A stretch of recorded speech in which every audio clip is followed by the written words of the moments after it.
प्रतियोगिता। एक बार एक जंगल में एक तालाब था। उस तालाब के किनारे पर एक पेड़ था। उस पेड़ पर बहुत सारे कौवे रहते थे। उनमें से एक कौवे को बहुत ज्यादा घमंड था। वो कभी भी दूसरे कौवों के साथ नहीं रहता था। वो हमेशा अपनी ही बात मनवाता था। पास के तालाब में हंसों का एक झुंड रहता था।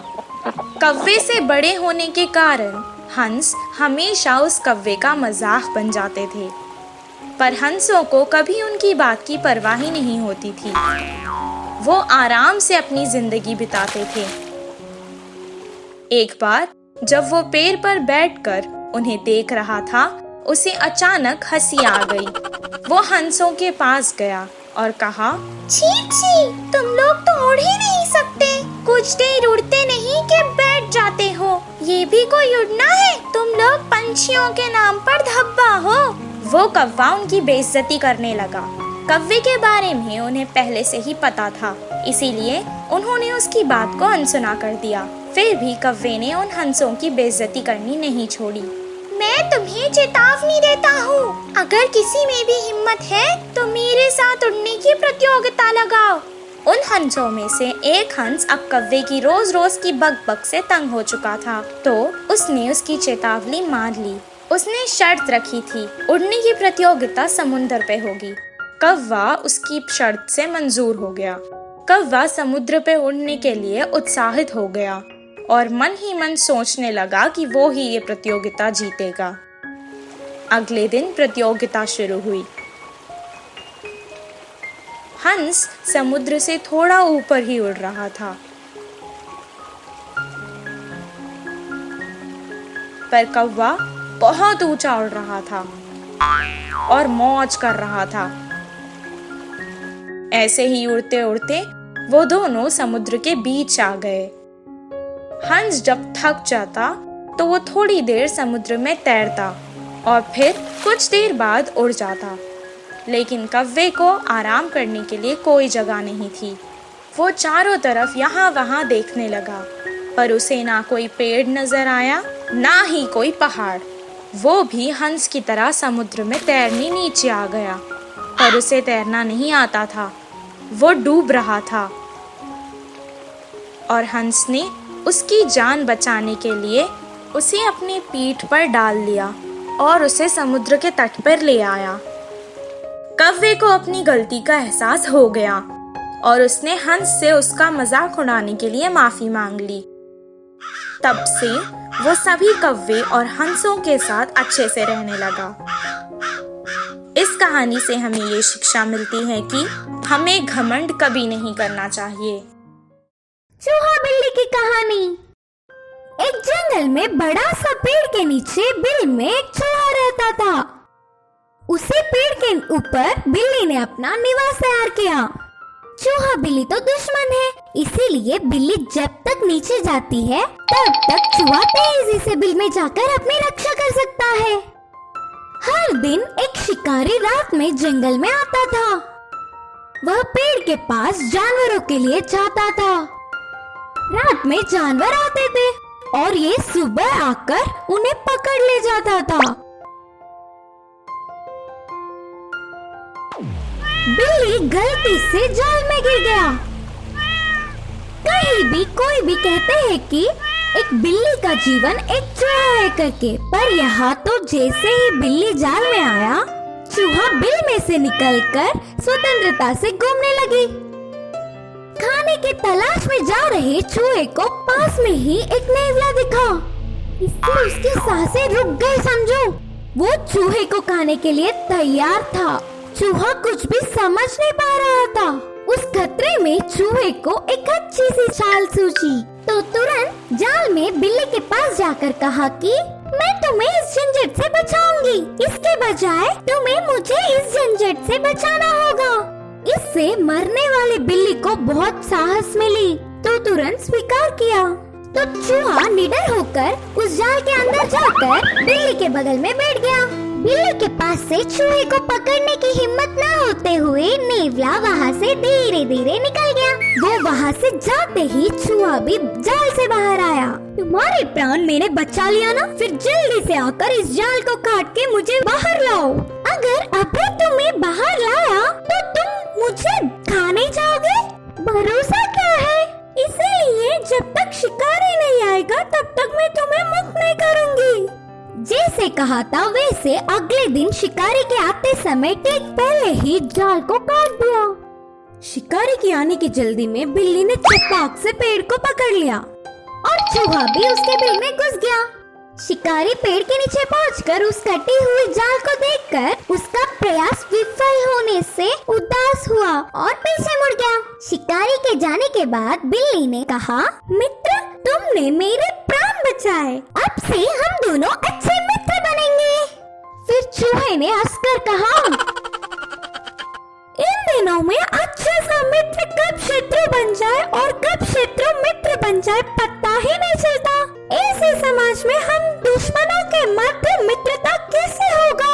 अब तो तुम्हारे मदद किया ना, इसीलिए शुक्रिया पूर्वक मुझसे दोस्ती कर सकते हो, पर किसी दिन भूख में मुझे मार के खा भी तो सकते हो। शत्रु से बेवजह दोस्ती करना मुसीबत लाना ही तो है। तुमने मुझे बचाया, इसके बदले मैंने तुम्हें, हिसाब बराबर। अब से हमारा संबंध खत्म। बोलते हुए बिल में घुस गया। उसके मन की बात जैसा का वैसा चूहा बताने से बिल्ली का मुंह बिगड़ गया। इस कहानी की सीख है कि भला का भला तो कर सकते हैं, पर जानते हुए भी उनसे दोस्ती नहीं करना चाहिए। कौवे की चालाकी। एक जंगल में दो बड़े बड़े पेड़ पास पास थे। एक पेड़ पे कौवे घोंसला बनाकर रहते हैं तो दूसरे पेड़ पर कबूतर रहते थे। पूरा दिन खाना ढूंढते हुए शिकार के लिए भागते थे। शाम ढलते ही अपने अपने स्थानों पर विश्राम करते थे। कौवे के समूह में एक अति आलसी कौवा रहता था। वो उठना ही देर से उठता था। बाकी सारे खाने के लिए बाहर जाते हैं तो ये कहीं ना जाते हुए पेड़ पे ही आराम से रहता था। कुछ ही देर में वो सारे खाना लेकर खाते समय उनमें मिलकर छीन के खाता था। ऐसे उस दिन उनके लाई हुई खाने को समेटकर कौवे एक तरफ और कबूतर एक तरफ समूह में आकर खाते हैं। तो कौवे हर समय झगड़ते हुए अपने अपने बल से आहार लेते थे। कबूतर तो सब मिलजुल कर रहते थे, बिना किसी झंझट के एक सामान बांटकर खाते थे। उन कबूतरों की एकता देख आलसी कौवे ने सोचा कि आहा, उन कबूतरों को तो देखो कितने अच्छे हैं और हमारे देखो कैसे हैं।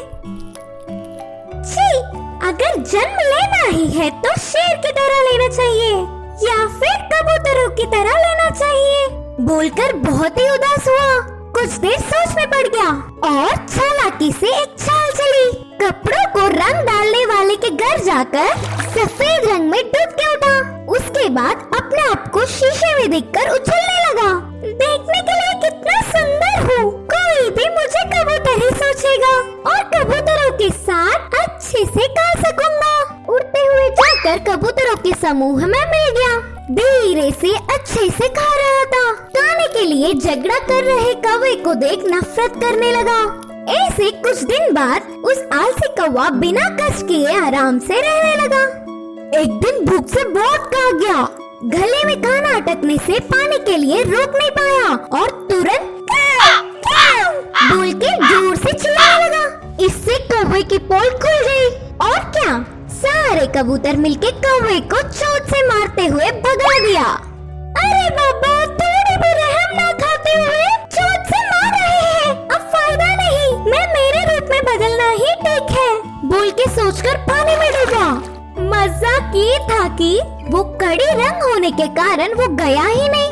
बिना कुछ समझते हुए अकेला ही रह गया।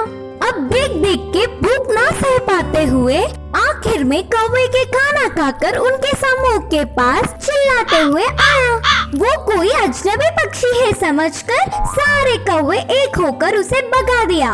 उस आलसी कौवे की चाल विफल होकर उसके लोग भी आने नहीं देने से आखिर में अकेला रह गया।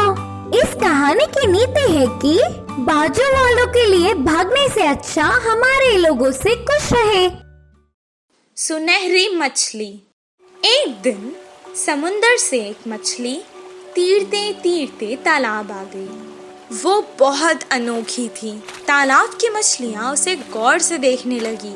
उसी वक्त एक मछुआरा वहाँ तालाब की मछलियाँ पकड़ने आया। तालाब के मछलियों को शिकारी के बारे में पता था। जैसे ही उसने जाल डाला, सारी मछलियाँ तुरंत वहाँ से भाग गई और ये सुनहरी मछली जाल में फंस गई। मछुआरे ने कहा, ये मछली तो कितनी बड़ी है, इसे मैं घर ले जाकर छोटे छोटे टुकड़े कर कर सुखा कर बहुत दिन तक खा सकता हूँ। ओ मछुआरे, मुझे मत मारो, मैं तुम्हारी मदद कर सकती हूँ। मछली की बातें सुनकर, अरे ये मछली तो बात भी कर सकती है, बताओ तुम मेरी क्या मदद कर सकती हो? अभी तो मैं तुम्हें तालाब से निकालकर घर ले जाता हूँ, वरना तो तुम मेरे हाथ से निकल जाओगी। वो मछली को पकड़कर घर को जाने लगा। वो घर पहुँच गया। वो कहने लगा, ए मछली, तुमने तो कहा था कि तुम मेरी मदद करोगी। मुझे बहुत भूख लग रही है, करो मेरी मदद अब। तभी अचानक उसके आगे बहुत सारा खाना प्रकट हुआ। वाह वाह, इतना सारा खाना! मैं तो तुम्हें यहाँ मारने लाया था, तुमने तो जादू ही कर दिया। इतना सारा खाना मुझे तुमने दिया, अब तो तुम मेरी सबसे अच्छी दोस्त हो। दोनों खुशी खुशी रहने लगे। एक दिन वो बहुत उदास था। मछली ने उसे देखा। क्या हुआ दोस्त, आज तुम बहुत उदास लग रहे हो। अब से तुम्हें मैं कभी नुकसान नहीं पहुँचाऊंगा। मेरी उम्र के बच्चे सभी पाठशाला जाते हैं, मुझे भी पढ़ना पसंद है, पर हर रोज मैं जाल लेकर मछली पकड़ने जाता हूँ। तुम पाठशाला क्यों नहीं जाते? मुझे पढ़ना पसंद है, पर मुझे कुछ याद नहीं रहता, इसीलिए मछली पकड़ने के काम पर लगा दिया। मैं तुम्हें एक उपाय बताऊं? मुझे तुम अपने कान तक ले जाओ। मैं तुम्हें एक मंत्र बताऊंगी। उसे पढ़ने से तुम्हें सब कुछ याद रहेगा और तुम अपनी कक्षा में सबसे अव्वल आओगे। तुम्हारी सब प्रशंसा करेंगे। अच्छा, बताओ। मछली ने उसके कान में एक मंत्र बताया। उसके बाद से जैसे उसने कहा था वैसे ही हुआ। मछली दोस्त, मैं बहुत खुश हूँ। अब मुझे तालाब की बहुत याद आ रही है। चलो हम दोनों तालाब चलते हैं। वो दोनों तालाब के पास चले गए। मछली ने उसे अपने ऊपर बैठा लिया और बहुत जल्दी जल्दी तैरने लगी।